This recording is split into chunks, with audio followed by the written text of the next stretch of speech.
আল্লাহর কাছে সবসময় বলবেন, আল্লাহ অতটুক সম্পত্তি আমাকে দাও, আমার সন্তানকে দাও, আমার পরিবারকে দিও, যে সম্পত্তি পেলে দুনিয়ার কারো কাছে ভিক্ষার হাতও পাততে হবে না, তোমাকেও ভুলে যাওয়া যাবে না। আল্লাহ অতটুক সম্পত্তি আমাকে, আমার বংশধরকে দিও, যে সম্পত্তিটা পেলে তোমার দরবারে শুকরিয়ার নামাজও বাড়াই দিব, মানুষের উপর দয়ার হাতটাও বাড়াই দিব।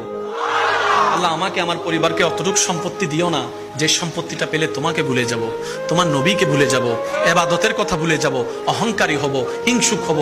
আল্লাহ সেই সম্পত্তি দিও না, যে সম্পত্তি পেলে দুনিয়াতেও লাঞ্ছনা, আখেরাতেও লাঞ্ছনা। ওই সম্পত্তি দিও না, অতটুক দাও যতটুক পেলে মাথা উঁচু করে দুনিয়ার সামনে বাঁচতে পারবো, আর সময়ে সময়ে নামাজের মাধ্যমে তোমার দরবারে মাথা ঝুঁকায়ে সিজদা দিতে পারবো।